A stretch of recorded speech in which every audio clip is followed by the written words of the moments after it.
Hi, I'm Patti Napolitano with Wellness Cleveland, and I'm joined by Mayor Jake Hirschberger, Village of Barnesville. And we are in a really gorgeous city village council room. Yeah, it's the village municipality building is what we refer to it as, And which we're is the in the council chamber. And we're in the mayor's court. Yeah, well, And I'm council not chamber, a mayor's court. defendant, so we're winning.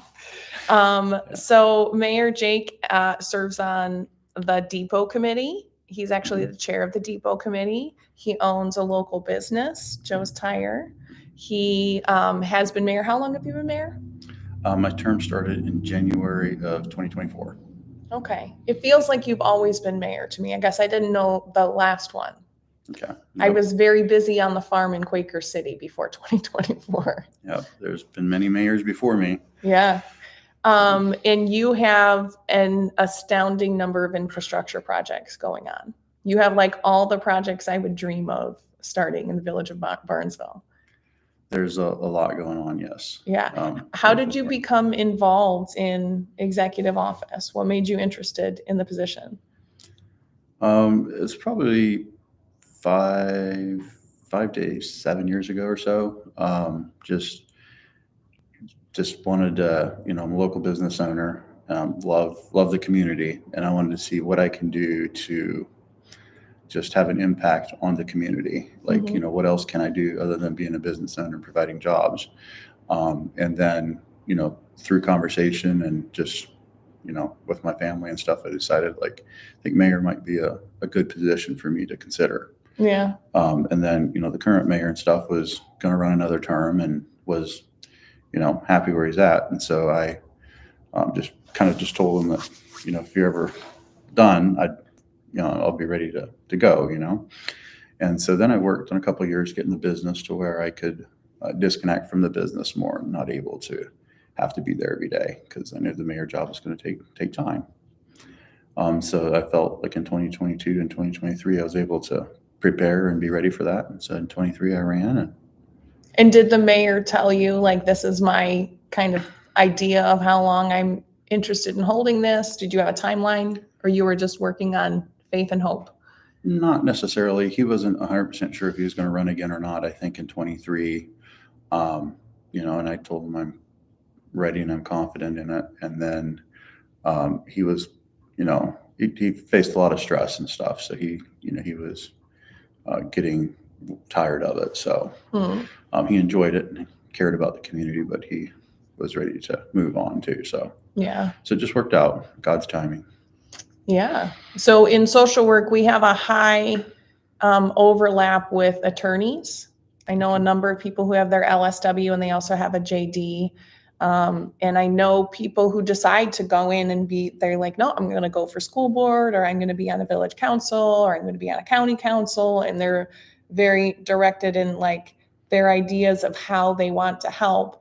But generally, people I know in those roles are they very much have a servant's heart and they have a servant's mentality. And you came into this as a business owner, but you're also, how long have you been a Rotarian? 3 years, I believe. Yeah. 3 years, something like that. So you're not just a business owner. You said, what are the things I can do for my community other than like have this really well-respected service location in town and employ people and volunteer in the community? And it seems like you and your wife are very active in Shekinah, which is a local ministry that seems to have, they seem like they have boots on the ground. They have a lot going on, yeah. They do a lot with the children's home in Kenya, and then also just as a church, they went to North Carolina flood victims and helped out there many weeks. And they have the best meal of the Pumpkin Festival. Yep.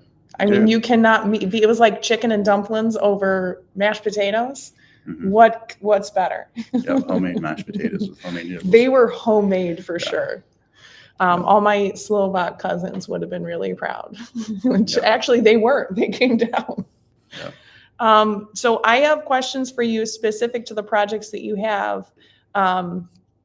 And I think for me, it's really heartening that you have such a grace and such a humility and this vision of engaging people to step forward and be a part of the service too. And that's what I really try to coach my students to do. And just like you, they all tell me, well, I don't really know how to do that, or I just rely on a lot of other people who help me. So I hope that you're going to be very inspirational to people who feel like that, like EPA, you've got the EPA coming in, and that's a federal grant that I think people would be intimidated to go after. So Barnesville, where history meets progress. Yep. That's, how long has that been the city motto? I honestly can't say for sure. I know it's been over 20 years. Yeah. And I know it's been the theme for many, many years. Like just when you look at Isaac Watts and other historians from town, like they were very innovative. We had, I think, multiple glass factories here, and I had United Dairy started here, to just many different aspects. So Barnesville's always been. United Dairy Farmers started here? Well, United Dairy had a big location here for a long Like time. Like UDF? I don't know if they're national or not, but they're in Martins Ferry now and in Cambridge. Okay. But that would have started here. And then there was a glass factory? Yeah, there was. Shoot. We'll have to ask Bruce. That's all right. I have plenty of historians there's in Barnesville, and I'm planning on interviewing Mary at the Watt Center. Yeah, she'll know. Because there's two different glass factories that started here. Yeah, and then the Watt Center is where the steam engine for the railroad train was invented. The self-oiling train wheel was invented here, and then they had a manufactured cart, like coal mining buggy carts and other train parts and stuff. Yeah, were manufactured here, and they had 7 offices throughout the world that for sales offices and stuff. And the Watt Center remains as a historical. It's a history museum. Yeah, the village purchased a property, I think in the mid '80s, just to make sure it's saved, and then the Watts Center leases it for like $1 for 100 years or something to that nature is what the deal was. And now that nonprofit utilizes the building and makes sure it's maintained and everything. So they so there's the village owns it. The Watt Center is its own nonprofit. They have their own foundation. They lease it from the village. Yes. Okay. Yep. But it's on a larger property that had been manufacturing. Yes. And is not currently manufacturing. There's the one building on the far north side, Buckeye Steel is there, which is not, they're more of a steel fabrication than manufacturing, I believe. Okay. And are there local jobs there?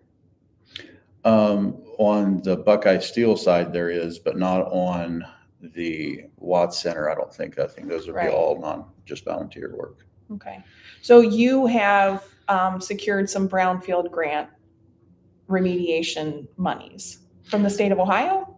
No, it was through the CIC, which I think is EPA funds for a study, and it's referred to as the vision plan. And other villages have done it in the state and been successful with it. And so the goal there would be is to look at all the properties that are underutilized or vacant or may need remediation done to them. And a property, just because it's underutilized doesn't mean it is a brownfield property, but yet it would qualify to try to figure out what could be done with it, and just from surveying the community to even outside the community, and trying to figure out like what are potential options that this could be used for. And then they go and put the survey together and put imagery with it. And so we're able to kind of have a vision, and then the committee can get together and figure out, okay, this would be a great plan to go. Let's set this as a goal and move forward. So, and it can work with property owners and, public officials and everything to try to make that a vision come true. So what does CIC stand for? That's the Community Improvement Corporation, I believe, is what this final C is for. It's an entity that would be a public government entity that is designated to help with development in a community, from economic development to just different improvements and stuff. Okay. And it's similar to like the Port Authority.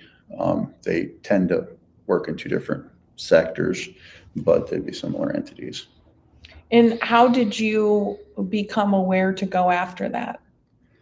When I, soon after I became mayor, different of these public entities, reached out to set up meetings, and Crystal Lorimore, which would be with the CIC, reached out and then said, "Hey, we did this at another village. So do you like this plan?" And she was able to show what they did, and I was like, that would be great for Barnesville, because we didn't have, when I'd ask around, what's her 2050 plan or what's her long-term plan and stuff, and I didn't have any definitive answers. So then it was something that I'd like to get put together, is be able to have that vision. Visions can change, but still you have to have something to shoot for. Yeah. So is the CIC EPA funding informing the Main Street program? No, that'd be a separate program. We're working on multiple programs, and some of them overlap, and some of them we can share the same surveys to help enhance it. So the Main Street program is by Heritage Ohio, which is part of the Heritage International, I think, or Heritage National Heritage Fund of some kind. But basically, the focus is to figure out how to save the heritage in Ohio. Is what the focus is. On the fund, where it comes from. So they have a Main Street program, which a lot of villages have used or cities have used and been successful with it. Cambridge being an example, Marietta, I think Worcester has done it, and different villages and cities like that have been successful with it. And it just brings a focus point to how can you make the town modern, but yet save its heritage. And so that's something that, we have, Chamber of Commerce that does great in bringing attention to businesses. It does a great job in organizing events, but their focus isn't as much on the historical preservation or economic development as what Main Street would be. So that's, to do that, you have to apply for it and see if you can be accepted or not. And then you have committees put in place that help steer the program in the right direction and stuff. So that one's started, but it's not done yet. So I have worked in a lot of across a lot of school systems in Ohio and some in Northern Kentucky, and I love token economy stuff that we do with kids. Like if your mascot's the Tigers and you get Tiger Pride or Tiger Paw when you get caught helping someone or being conscientious and doing all these value things. So town pride is not unique to Barnesville, but it is a really unique thing that people here, it's a very relaxed and stable loyalty and dedication to the region. That is definitely a strength I would be building around if I was in this committee. Yeah, no, and that's very true that we have that. And it's like Barnesville is able to be independent enough compared to a lot of other villages in Belmont County or even in the area. A lot of villages depend so much on their county seat or something like that. And yet Barnesville's kind of out on their own, so where they're very, very independent. And that brings I think aids a lot in that community spirit. But then we have tremendous sports teams, the sports programs and stuff, and even, robotics team and other. And musical theater. Yeah. Your musical theater is It's huge. Gem. Yeah. And so there's so many things like that, just embrace the community spirit so much more. So and the depot committee we're on together, I showed up for the initial meeting and I was like, oh, I'd like to see what this is about. And you and Chris were just floored by how many people were there. Yep. I don't know exactly how many, but it's 20 people or so. Yeah. And you were expecting hoping maybe that you wouldn't be the only people there. Yeah. But no, people are willing to serve. And, you see it when there's a disaster, from when the bowling alley burned down to just different things like that. People stepped up and helped. Is there a house fire? People are there to help. I have been in a lot of meetings where there's a committee formed and who's going to join it, and hands are going up and they're like, call me, I'm available during the day. I can come with this much notice, and specifically thinking about not just how is this going to look on my obituary, but what are my talents and time, talents, and labors that I can dedicate to this project. Mm-hmm. Do you want to talk a little bit about the State Theater project? Yeah, it's a gem. I'm involved in that, serve on that board. And that's State Theater is Look at you too. a tremendous opportunity, I think, for Barnesville.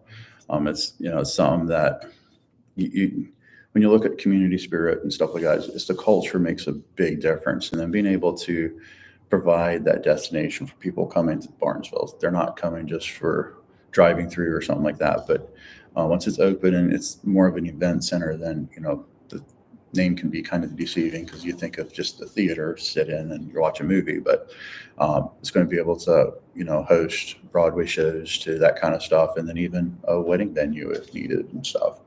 So it'll be more of an event center, but geared around theatrical stuff. But no, I think that'll bring a lot of people into Barnesville, give them a reason to come shop local. A lot of studies have shown, like even just, we had a study that gave the numbers for Barnesville Theater, but then also I just looked up for the Wheeling in 2021. They did a estimated survey on the Capitol Theater and how much of an economical impact that brought into the Wheeling market. And they said just from people that came to the theater from outside of the region that came in just to watch a show spent approximately $2 to $3 million in that 1 year in other businesses throughout Wheeling and stuff. So it really helps small town businesses, like family owned and operated businesses, which is the backbone for our community and also for America. Mm-hmm. So we just had, were you at Rotary when the judge came and spoke from the north? Nope, I had to miss that one. I can't remember what it's called. What's the court he's over? It's not a common pleas court. No, it's the northern court. Northern courts for the county. So the northern court, he was talking about community work service. Mm-hmm. And there's a QR code he had developed. So you can come in and if you have to do community work service and scan it and see what the available opportunities are. And you had been talking about the success of prison labor at the State Mm-hmm. Theater. Yep. And I wanted to talk with you about that because, again, I really just love your perspective and the way that you thought about the laborers and the way you thought about their motivation and how do we make this interesting for them? But also, do you envision us using community work service or any kind of are there return to the community programs that Barnesville is involved in with any of the people who are being released from the local prison? The community service programs, they take a lot of effort, and I think that's something that I wanted to try to figure out how Barnesville, the municipality part, can do better at aiding on that, because we get approached frequently hey, can we do community service here? And it depends on what the situation is. It's easy to find some work, but then it's also sometimes more challenging because it takes somebody to oversee or be there, part of it. And and it's unskilled labor. When you're talking about Sherwin-Williams is big in Cleveland, they do work service days. Well, what's a project you want unskilled people doing in your group? It gets tough, and sometimes it takes more man hours or costs more to actually make it possible than it actually would be to just do it yourself. But I don't think that's not the reason why you would want to do it. It's not about the saving money part, but it's about being the principle of teaching and providing the opportunity for those people, because there's a reason they are doing the community service, the reason they need to do that, and being able to develop a program that would help them in their lives, I think is important. For the theater part, the prison has a lot of labor skills, and they, I'm not sure exactly how the prison part works, but I know when they get to a certain level to where they are able to work outside of the prison walls, they are able to, that they group together the labor skills and then make those available as teams to go to certain, areas and doing it, which is very popular for them to go. Roadside cleanup is very popular. So when the weather's good, that's their primary focus. But then when the weather's not best, they're looking for opportunities to work on the indoors, like the theater, being able to clean out different of debris and power washing the floors and some of that stuff. We're really, really good at doing that. Yeah. And it helps us as a nonprofit a lot. And yet it makes it very accommodating. They enjoy being out and about. And get And good what's food. the condition? They want good food. Yeah, it's food, which when you were talking about that, like, first of all, when I hear prison labor, I'm like, oh, like it's, it is legal slavery. It's the only legal slavery we have left. However, you get these guys a full pizza, and I know people from prison, and I know the things they would do for a pizza. Yeah. And to them, they enjoy doing it. Like nobody's forced to do it. They come out and, the warden is there and make sure that they stay safe and they'll run off, I guess. But then they enjoy doing it. They dig into work, and some of them work harder than others, but, they rewarded the same, and Yeah. they love it. And which prison is it that you work with? The Belmont County Correctional Institute, which would be probably 15 minutes from here, 20 minutes from here. And are there limits on the kinds of projects they can work on? Yeah, they're very safety oriented. So going up a ladder a certain amount of feet would not be allowed, or running certain equipment and stuff like that. So they're likely they're not limited. the elementary school gym, right? Anything high, no. I mean, children, they would, elderly. Yeah, but if there's no, like, if it's after hours or something like that, they might allow something like that. So I mean, those are projects. They're not limited to just be certain places. It depends on who it is. Might not be able to be there. Yeah, I worked with Cuyahoga County Court of Common Pleas, and they had twice a year, they would have staff meetings where everyone comes and people come and present.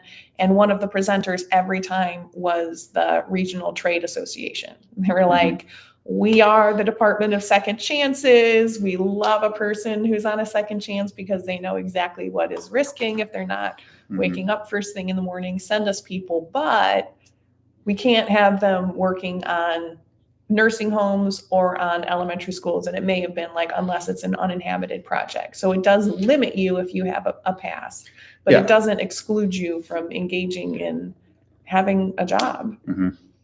Yep. And every prisoner has a different spectrum of his past, so some of them might not be limited. I don't know. So, well, I works with that. So I thought I was going to be a school teacher, and I went to school in Cincinnati, and it's like West Virginia here. Kentucky's 20 minutes away. So I worked across the river.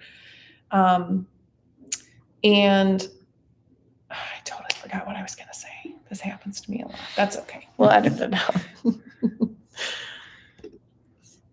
as long as I don't do it. Yeah, as long as you don't do it, it's fine.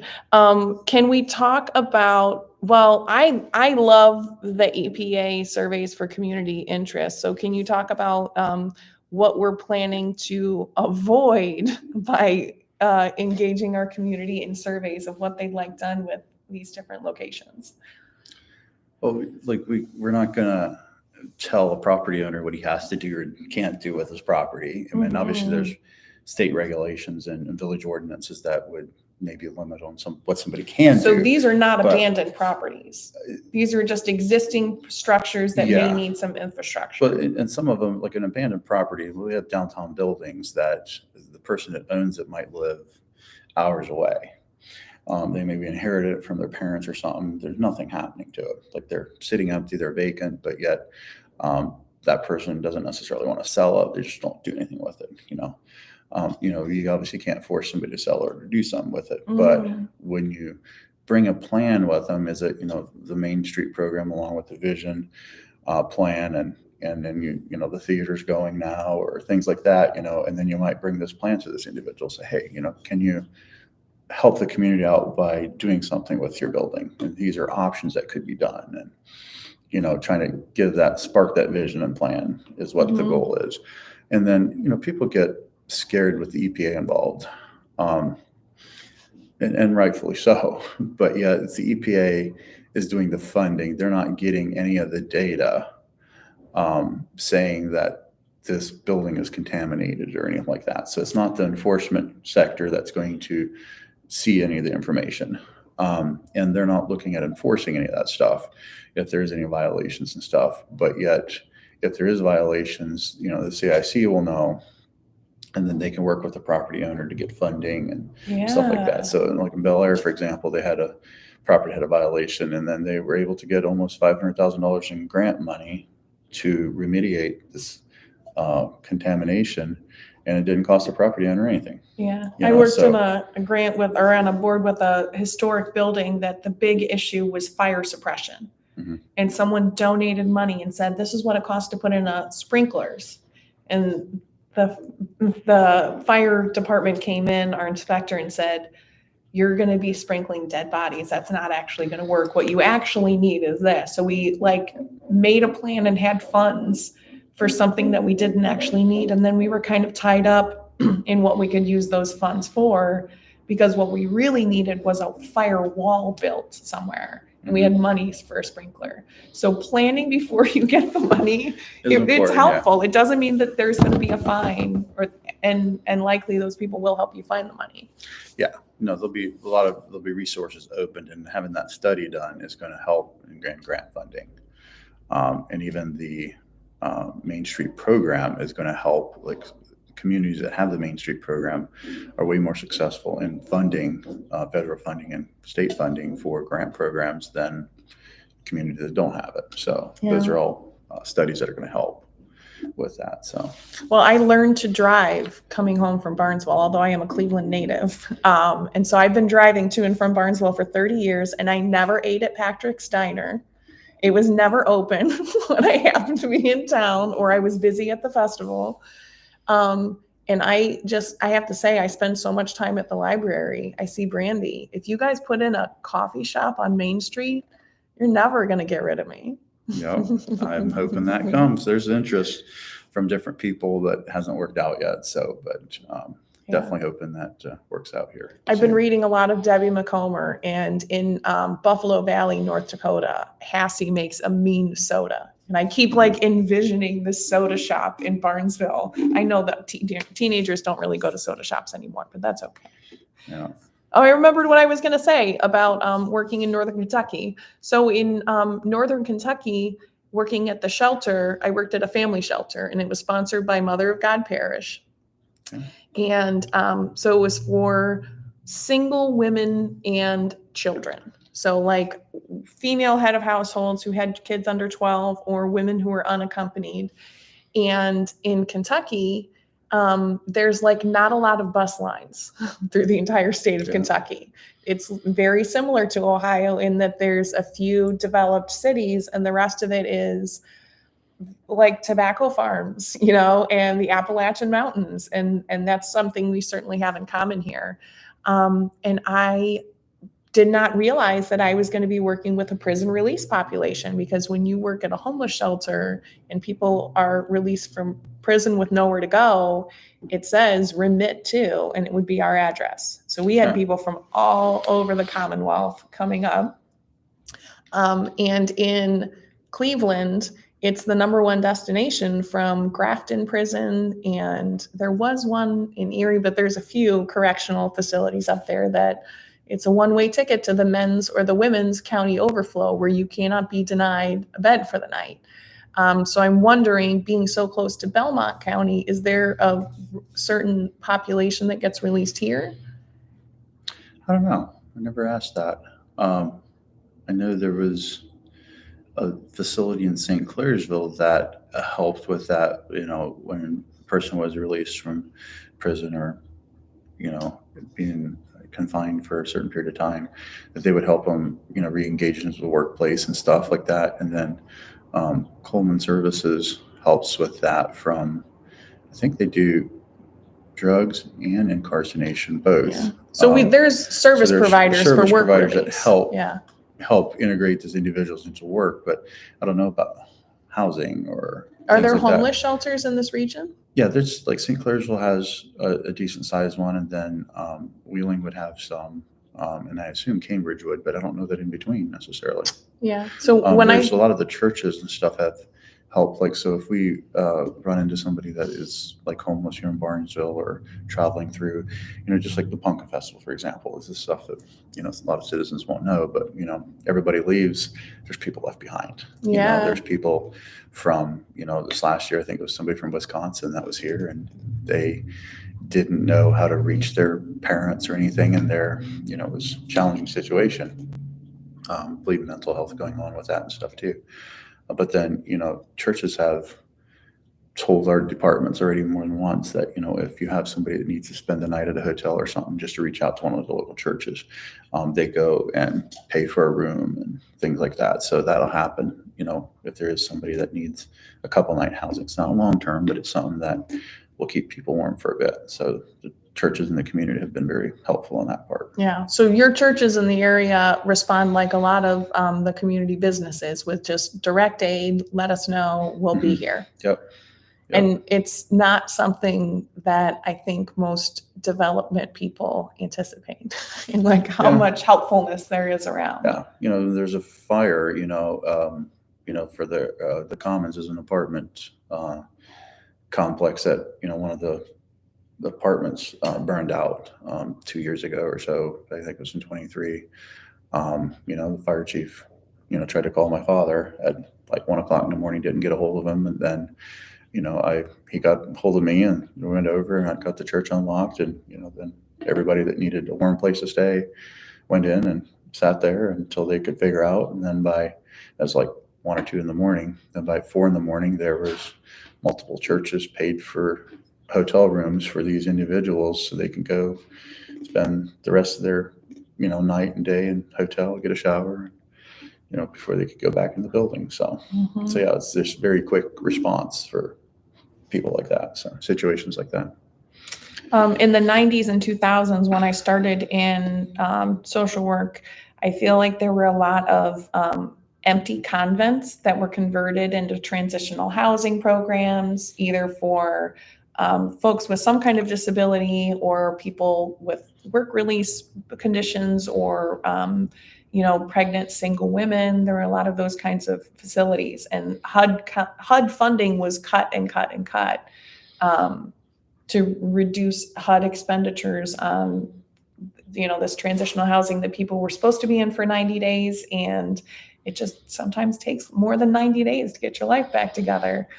And I feel like with the decline of those programs, we also had the decline of interfaith hospitality networks, which were like churches where people would go and sleep, which is how I kind of envision rural homeless shelters. And I feel like that vision I have is kind of dated, that churches have open space and they're sheltering people, and it's their month on, and their volunteers go there and then they go somewhere around there. Yeah, I don't know that happens much. And obviously in the situation where the fire was, I mean, people slept at the church from, 1 a.m. to, until they got the hotel room. But that'd be very, very temporarily. Now, I think a lot of churches still help with homeless shelters and, food, soup kitchens and that kind of stuff. Well, federally, there's been a shift to exactly what these churches are doing, which is putting people in hotels for a few days and then they kind of move out. So HUD, emergency shelter grant, and rapid rehousing funding all kind of go towards that. Is Barnesville receiving any HPRP funds or emergency shelter grant funds? Not that I'm aware of. Oh, we should look into that. We should have conversations about this collab. Yeah. And we've been fortunate that the need isn't high here. Like I don't know of any homeless person living in Barnesville. Yeah. There's some situations where people live in a camper or do something like that, but that's a lot of it's personal choice. But it's for single unaccompanied people, I was amazed because what I was picturing in my head was one thing, and when I've done street outreach, it ends up being veterans and specifically Vietnam veterans who really choose to live outside. But in terms of family homelessness, the HPRP data kind of says that most families have 13 to 14 places that they stay before they ever show up to a shelter. And this has long been the issue, that family homelessness is kind of invisible because 2 kids go stay here, 2 kids go stay there, baby comes and stays with parents here. And that informal fostering is really preferable for, for the long-term healing and recovery in terms of mental health. Yeah, it's very possible being more than I realized, for sure. But if you have HPRP funds, you can access the prevention dollars to help pay first month's rent and deposit and kind of supplement the support that you're already getting from the community.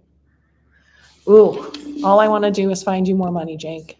Can you talk to me about safe routes to school? This is safe routes for Patti because I'm planning to live in the Walton home when I turn 80. And so I have a long-term plan to be able to ride my bike up and down the city of Barnesville, which you told me is already underway. Yep. No. That's in the survey. A lot of surveying was done with that program too last year, and then now it's application was submitted a couple weeks ago, and so now hopefully we'll be approved and be able to get funding and stuff for it. But Safe Routes to School is a program that I think is governed by ODOT, and it's the High Department.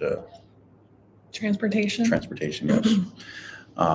And they their focus is that when they did the surveys and they had some community members involved, the school was heavily involved, and the village was, and just going around and try to figure out, identify safety points. Is it sidewalks uneven?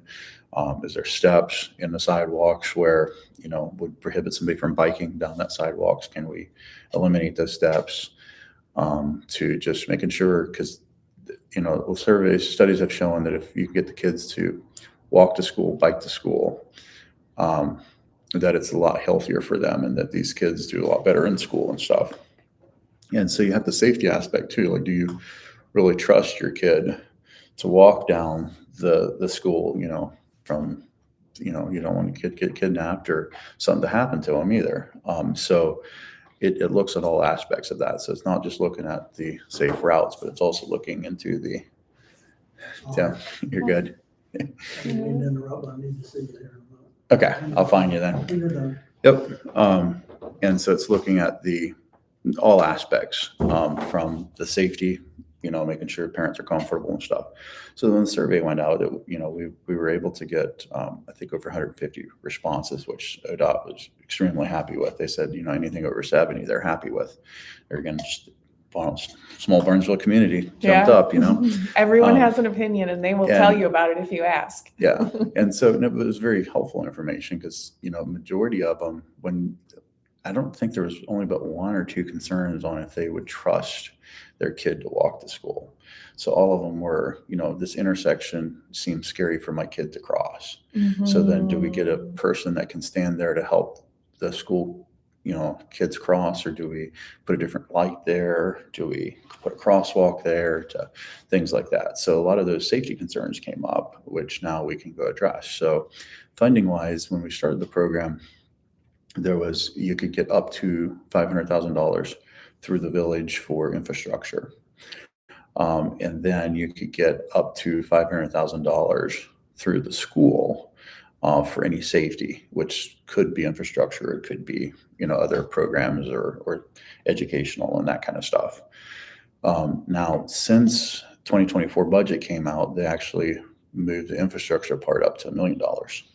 So you could almost get up to 1.5 million through the program. The study is good for 5 years. So this is a project that you don't expect to get everything remediated or everything handled within 1 year. Right. But we apply and try to handle as much as we can from the study and the plan in the first year or two. But then, if we're unsuccessful on getting this street crosswalk put in, I say, that in 2 years we can apply for that again with the same study. So. And one of the safe routes to school, is the tunnel part of the safe routes to school? It isn't, but it helps. So we have a tunnel close to downtown where the B&O Trail Railroad went through. And so that tunnel had a lot of water leaking through, and it wasn't, very dark. So going through it is kind of a little bit scarier, especially at night and stuff. You're not just going to go trample through it because there's water ditches on both sides and stuff. So, but the safety part, it was, council had to figure out if you're going to invest money in improving it and fixing it, or if they're just going to close it up.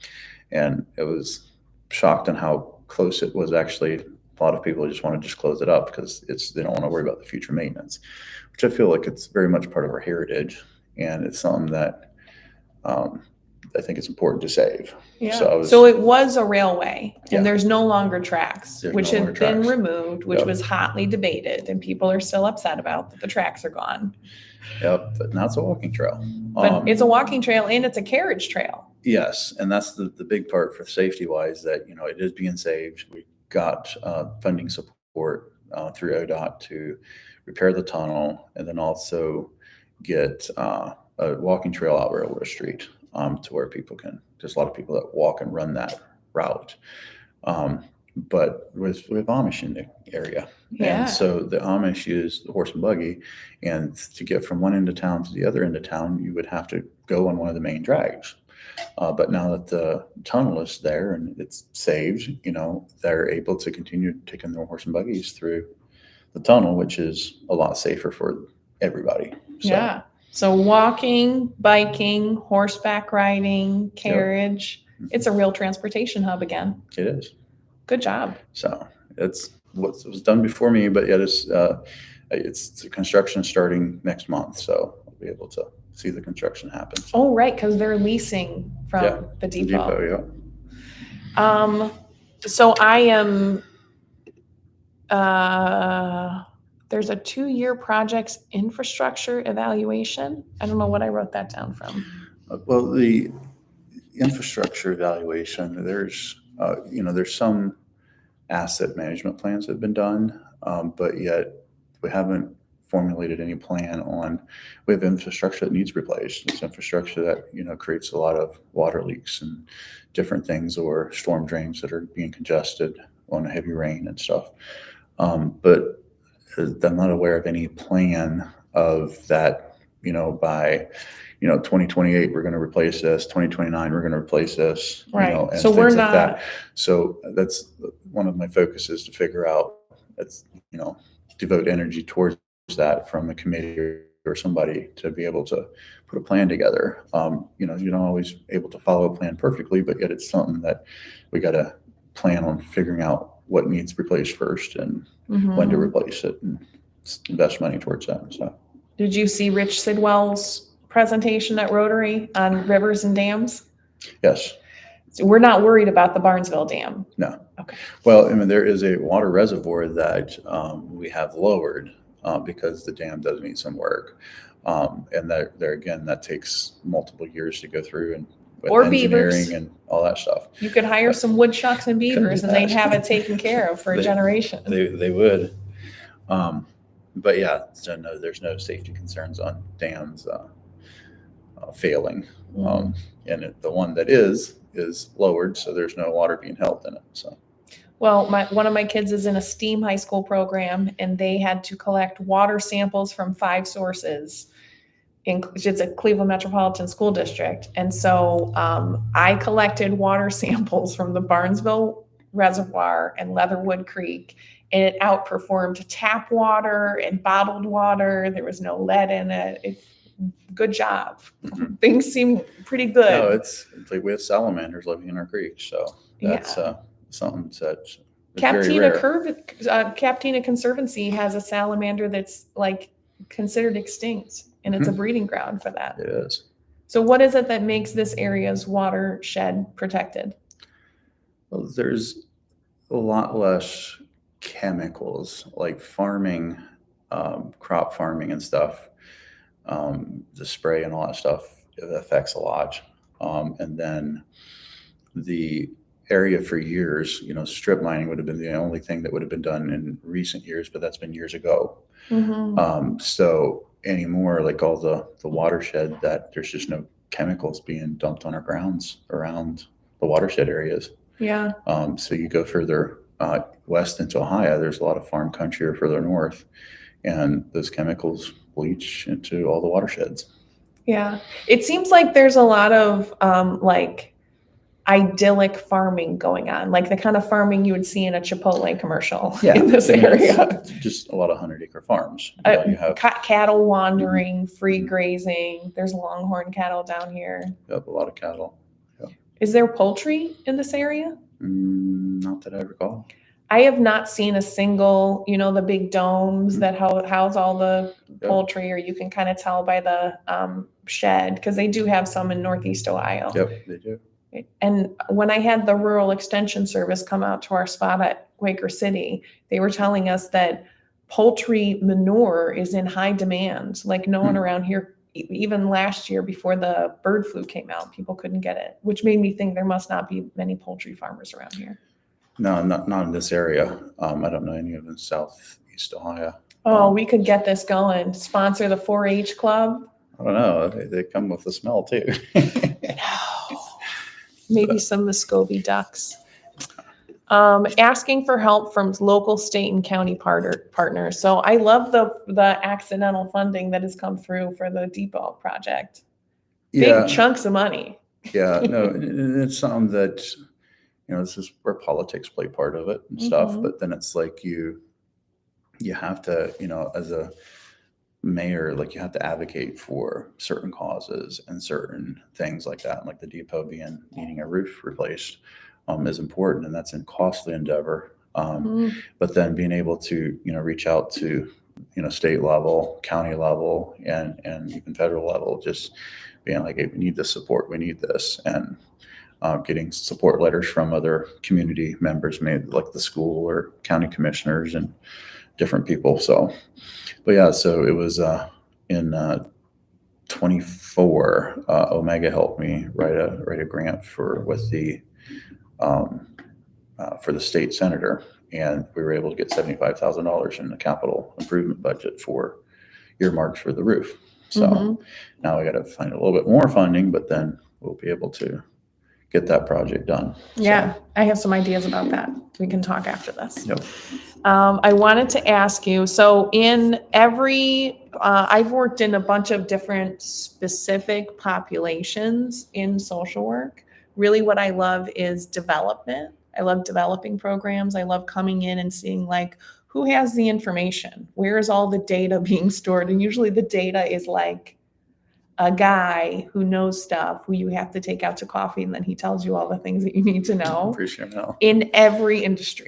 And every industry says, yeah, just because you're good at a job doesn't mean you're good at management, and there's no real way to teach the management, and the only way to do it is really to learn.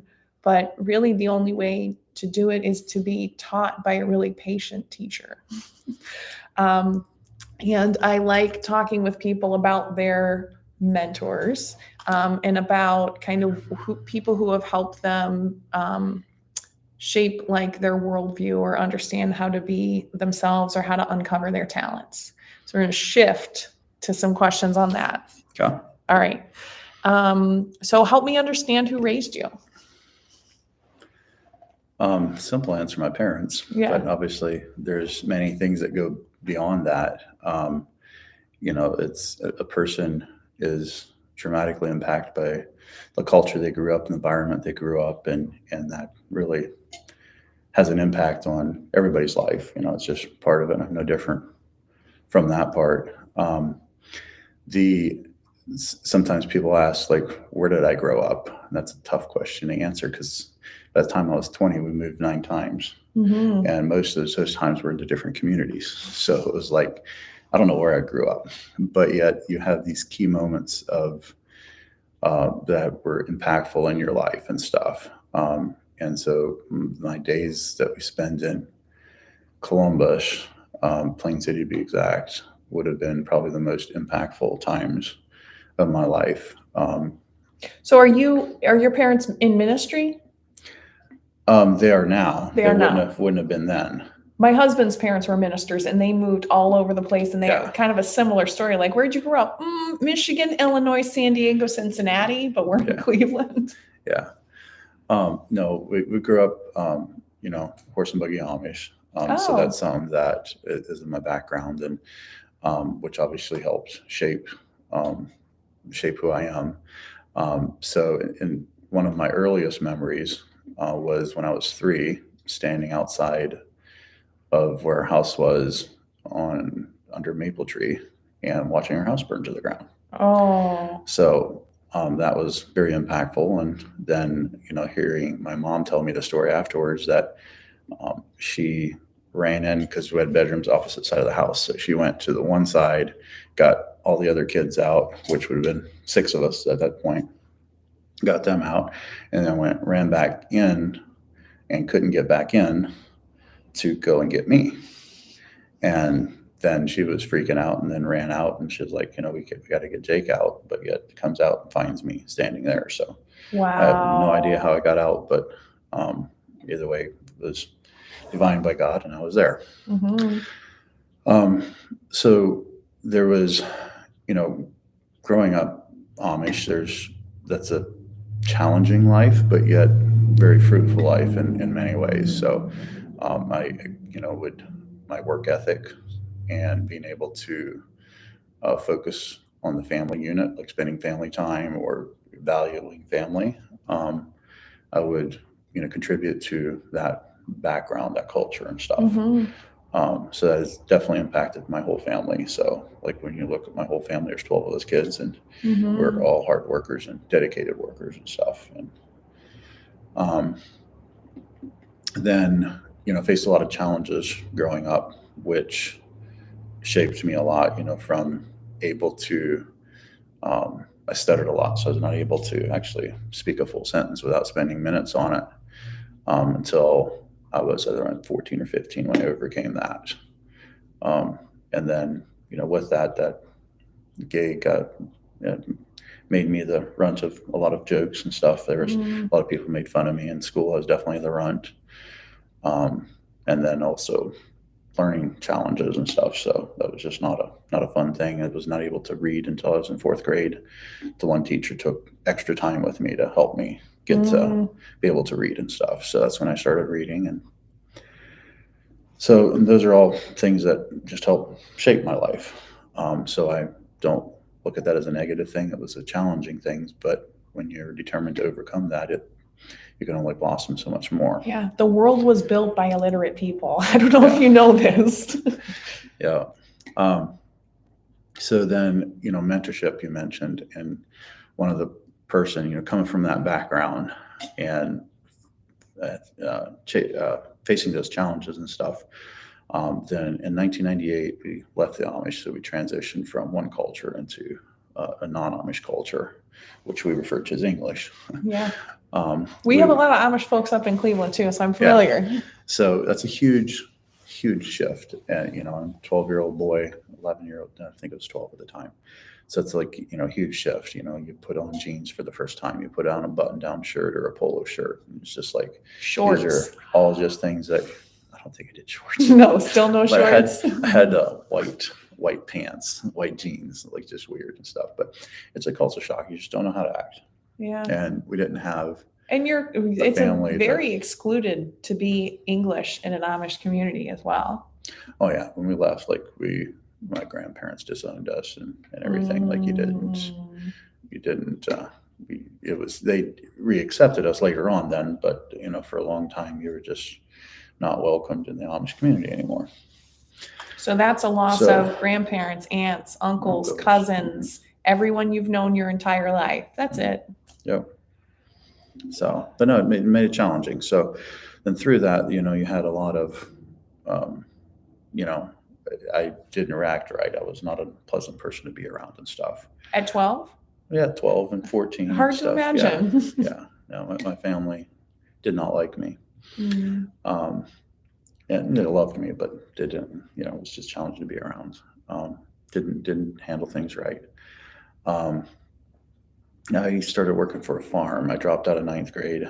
We were homeschooled at the time, and we were just financially couldn't put food on the table. So us oldest children went and got jobs, and I volunteered. I was like, I hate school and I want out of here, and let's, go work somewhere. So a local farm, just a mile from our house, took me in and was able to work for them, and they spend a lot of time mentoring me and developing me. So What were they growing? they had cows. We had 110 cows, and then we had, I think, 800 acres we grain farmed. So you had corn and beans and, made straw to hay, and, obviously took care of the cows too and stuff. So that was a very pivotal point in my life, because at that point, I was a miserable person, hated my life, didn't feel like I was talented or skill sets in anything. And then that farmer took time to mentor me. And it's like, just a lot of things I did wrong, but yet he just took time and showed, well, Jake, let's not do it this way. This is why we want to do it this way. And this is the best way to do it and stuff. Oh, miracle words. Here's why. Yeah. So those are things that I just didn't have in my life. I mean, I had the work ethic, but I didn't have the skill set or the tact or anything like that. So that, I feel is almost like a lifesaver time in my life. It seems, I have heard that Amish children work. Like it is a part of a family structure that when you're old enough, you are raising bunnies for meat. You are showing goats to sell the babes. And I think one of the key things in that is not, obviously they're humans just like somebody that isn't. One of the big culture differences, a lack of TV and a lack of electronics. Wow. And so I feel like that's for us, a benefit. Yeah, and it's a benefit. It is. But like we, to be creative and play, like we didn't play video games. We figured out how to play with what we had, outside in the dirt to wherever, those are huge things. Like it helped us be a lot more creative and stuff. My dad says that God created us in his image, and there's two things that humans have in spades that must be in a reflection of God. One of them is a sense of humor, because God is very funny, and that's where we get our sense of humor from. And the other one is boredom, because so many things are born out of boredom, and you would just never get there if you weren't bored. Probably. So Abram Maslow studied Blackfoot and some Canadian First Nations people to see like, what is your culture and what makes it work? And he said, show me your wealthiest person. And their wealthiest person was someone who had almost nothing because they gave everything away. Because they said, why do I need this? No, there's someone else who needs this. Mm-hmm. So the wealthiest people did not have the most stuff, right? So there's this pyramid. Have you seen? That's like the safety and basic needs is at the bottom of the pyramid. You absolutely have to have it. And after that, so it's safety and then basic needs and then a sense of belonging or purpose. And that is, I think, because the Amish have a culture, that is one of the cultural strengths that they have for their kids. I don't feel like it's like, oh, you're making your kids work. I think as a young child, I couldn't wait to work. It was like, I want to have a role. I want to know what I can do. I was like, actually, this purse is from one of my parents' neighbors who always gives me purses. I would come over and I would clean and I would climb ladders and do the things she didn't want to do, or I'd weed the yard and she'd say, here, have the purse, which she does to this day when I go and help her get rid of all of her Christmas wreaths. But I think that is one of the strengths, because you're not just sitting at the table eating, like you are taking ownership in the success of this family. Mm-hmm. And I think when we create opportunities like safe routes to school, kids say like, yeah, I have to be there. And so I have to plan because I don't want to have to ride my bike fast. So I'm going to get ready a little bit early and maybe I'll have time to go to the park. Like that sense of agency, that sense of belonging in a community is really curative for humans. No, it is. And that's, I think, is something that the Amish culture was very strong at, very good at, from barn raisings to so many things like that. That help with that community spirit. One of my dear friends up in Cleveland, his mom had left. So he grew up English in an Amish community because then he was taken in by some relatives who were still a part of the faith or a part of the culture because they were Mennonite by faith. But he said he felt like it was not fair because the English kids would go play basketball or baseball against the Amish kids. And the Amish kid would just be like field hands, just like roped with muscle. And they would always lose anytime you were up against the Amish. But you talk about yourself being a runt.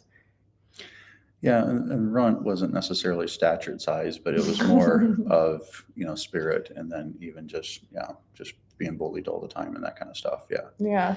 So when you had it sounds like around the time you were working on the farm is when you overcame the stutter.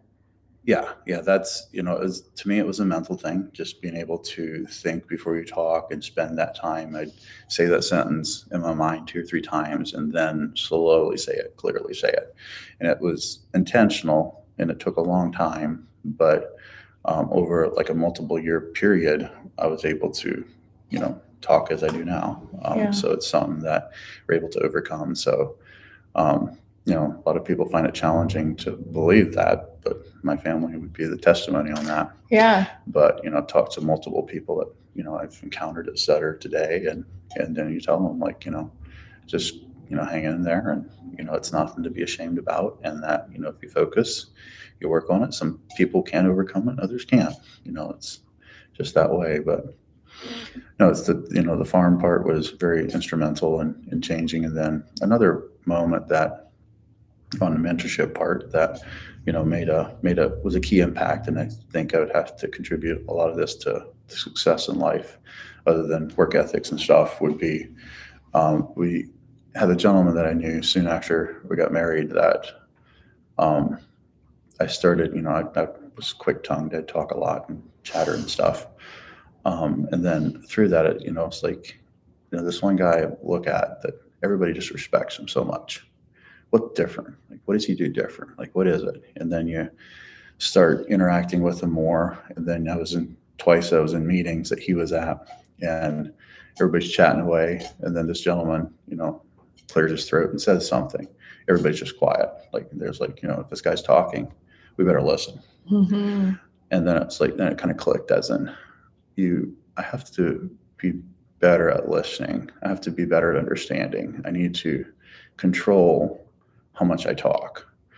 And this might go more into academics versus emotional intelligence and stuff, but just being able to just really focus on controlling that emotions and controlling, on that. So I spent, probably 2009 to 2012 range, just really focusing on listening, learning, and being very slow to talk.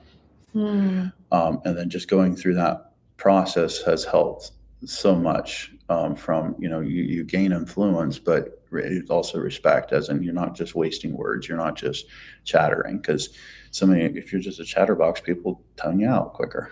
And so those are just things I think running a business, serving on boards, mentoring a young leader, in many aspects like that, it's important that you spend that time listening, understanding, and then being slow to speak. Yeah, I had a very similar kind of experience through grade school. I barely spoke.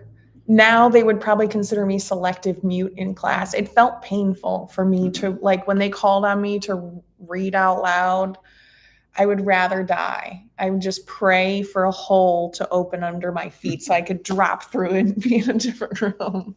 And in 8th grade, I just went, I think I have really funny thoughts in my head. I'm just going to say them out loud.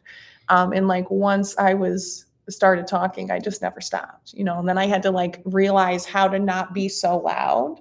And I'm from a very large, very loud Italian family. So finding a normal, finding my balance really did take me time. Mm-hmm. And there's a Jamie Foxx skit that he did early in his career where he talks about going to Africa and seeing lions. And he was like, you think that you know what a lion looks like in the US because we have so many zoos, but those lions are like, rawr, they're pacing around and they're so big and they're so bad. He said in Africa, they're not like that. They're napping. And they look at you like old men in prison with toothpicks between their teeth, like, come on, come closer, And when I worked in the main men's shelter, I was doing a program with the Adams Board, Alcohol, Drug, and Mental Health Services, and they wrote a grant because the suicide hotline folks in Cleveland, their unit is called the Mobile Crisis Unit. And they're mobile because there's 2 to 3 people. So it's a county of, I think the county has 300,000 people in it or something, right? And there's 3 social workers or licensed counselors who go and assess people who might need to be admitted involuntarily to the state hospital for suicidality and they don't have insurance. So it's not that many people to go to all the hospitals. And so often people will call and say, can you come out? Something's happening. And they're like, no, we can't get there. So they're often called colloquially immobile crisis. So I had been working for the shelter system. I love to work on development programs. And they wanted someone who was a clinician who would just work with homeless population and just respond to shelters. So I would be at the men's shelter or the women's shelter or respond to hospitals if someone was homeless to try to pair and match up with like services. And so I was at the men's county shelter from 10 a.m. to 10 p.m. every Saturday for like 2 years straight. And I have rarely felt as safe at a job because I was surrounded by lions, like real lions, real people who had their own, because the people who work at the men's shelter in Cleveland, it's operated by Lutheran Metropolitan Ministries. Yeah. And they are very keen on hiring people with past and hiring the residents of the shelter. So if you can pass a drug test and you can be responsible to show up for a shift, you can work. It used to be $20 a day stipend.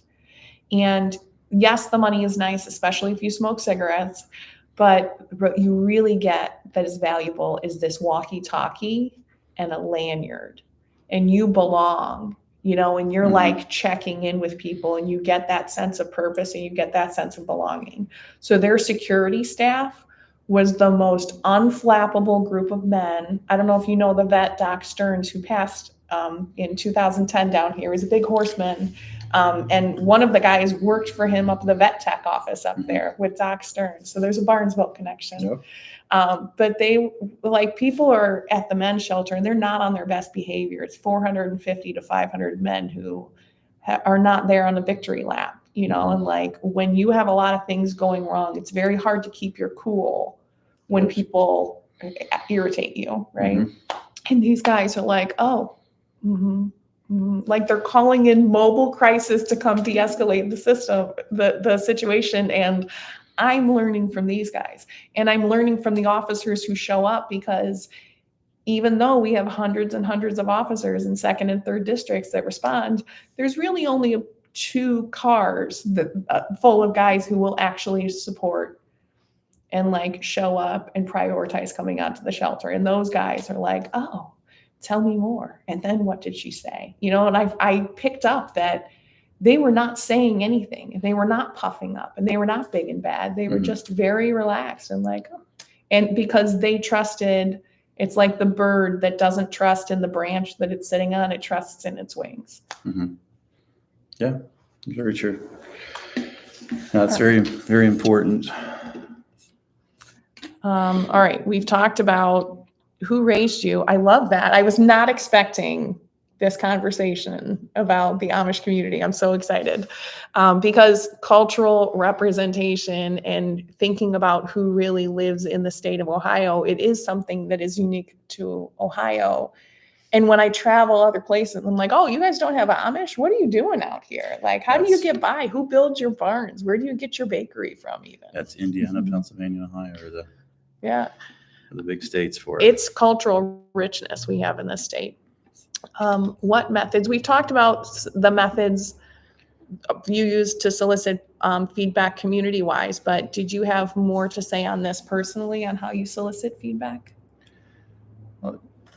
Yeah, one of my thoughts on that was that it's always having the right mindset that the way you do it and what you believe, you want to do what you believe is right, but always understand that you might not understand it all. So I'm very quick to continue asking, even though I feel I'm very confident in what I'm doing here in this particular situation. I just ran into this individual that has more experience. I'm going to ask them, like, hey, this is a situation. What would you do in this situation? There's so many nuggets that you can glean from you can use for future reference and stuff, but always being able to not be prideful in what you're doing, but being able to quickly ask, for feedback and being able to understand where you can change or things that you could do different and stuff. So Yeah. And being just a stance of being welcoming, like, please let me know. Yep. So I think that's important to always, and that's not a one-time thing or a certain method of doing something. But just being in that right mindset and being able to ask individuals that have more experience and to continue learning. That's a very important part. Cool. All right. What kind of role does emotional intelligence play, and how does it compare to academic knowledge? I feel like we've talked about that some. Yeah, a little bit. And that's something that the academic aspect I'm not strong at, like it's not something that I've went to school very long, dropped out of ninth grade there and stuff. And even through the eighth grade, it was a struggle. But then I've focused a lot on being able, and I think it would be under emotional intelligence aspect, but just being able to, from controlling your emotions to learning how to deal with stress, being able to adapt and flex as circumstances change rapidly to, how do you mentor somebody? How do you able to learn and understand principles that can guide you?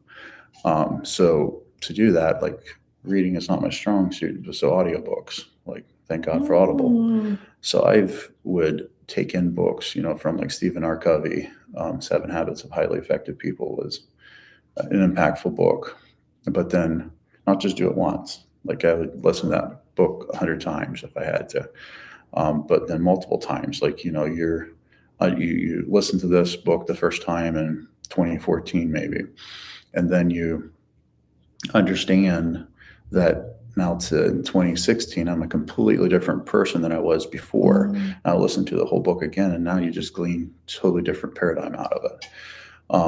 But being able to understand these books that are influential and then continue glean from that and stuff, I think was very important. Just understanding how humans behave, how humans react, and those are all things that are extremely important, I think, and I think are probably more important. You have your academics, which is important, and I don't want to negate that, but if you don't have any emotional intelligence to go with that academic knowledge, then it's not near as powerful. Yeah, my husband always thinks that it's so silly that I don't, that I think that I'm not that smart. I refer to myself as like not the smartest person on this committee, or not the best. Like I'm probably not the best professor if you're looking to do this thing, but I think knowledge is, it's so unique, and we all learn from mentors, and like what we hear and learn and understand and digest and apply is unique to each person. So no one's intelligence is really better than any others. Now, I don't feel as smart as my colleagues who have PhDs, and like I teach research, and it's a huge insecurity that I have, because my students will be like, what do you think about this versus that? And what do you want on this measure? And I just go, I don't care. Like if I was evaluating your project, I would never ask you those things. And if you explain them to me, I might understand them. And I like very rarely get feedback from other people or feedback on my professor forums. Like, I just wish she was smarter, but that's the feedback I give myself, because there's this ideal that you're holding yourself to in your head. Like you see all the things you don't know, but other people see in you the wisdom and talents you do bring to the field. Yeah. So how do you navigate that because I feel like you do a great job of navigating that with your emotional intelligence. Yeah. And it comes down to, confidence and some of that stuff. Like I don't, to start with, it would have been embarrassing. I would have never mentioned that I don't have a higher education than 8th grade. But anymore, it's also, it can be a point of encouragement to a lot of people, because there's a lot of people that would have been in my situation, but yet do they choose to let that get them down and, stop life? Or are you going to embrace that and do what you can and learn and work hard at it and be successful in life? Yeah. So, and that's the part where, testament that my life now has, being able to be successful, but not necessarily just with material, but being able to influence and impact in other people's lives. That to me is true success. Being able to hand it to the next generation, or being able to hand your abilities on to the next individual and mentor those people. That's my hope. That's planting trees for future shade. That's my podcast, is I really have so many wonderful conversations and great partners every time I'm involved in a project in a community. And I think, I just want all of my students to have met you and learned all the things. And now we've got some technology to preserve this wisdom for posterity. Yep, for the future. But yeah, no, that's something in my, what I enjoy doing is with data analytics. I enjoy tech, enjoy messing with, AV, audio and video, and just different stuff like that. So that's something that I've engulfed myself in, self-taught and stuff, but just, Excel with writing, Excel VBA codes or VBA codes, and then also, queries, codes, and just different stuff like that, that I am very skilled at compared to what a lot of people would be. Because you're humble and you're willing to do the work, and you're willing to learn skills that you're bad at first. You have to be willing to be bad at something if you ever want to be good at it. Yep. And it's just hours and hours of watching YouTube videos, and then you're able to learn anything, You make me feel like I should be revising paperwork right now. I'm lit. I have a fire within me. Yeah. All right. Well, we've got some projects with the Village of Barnesville in the links. Vote for Mayor Jake. Vote early, vote often. Are you up for, how long is your term? 4 years. Okay. So 2 more years we'll be running again. Well, a lot of people hope that you keep running forever. I'm honored. Praise God. Yeah. All right. Well, thank you guys. Subscribe, and we'll see you wherever you find your podcasts.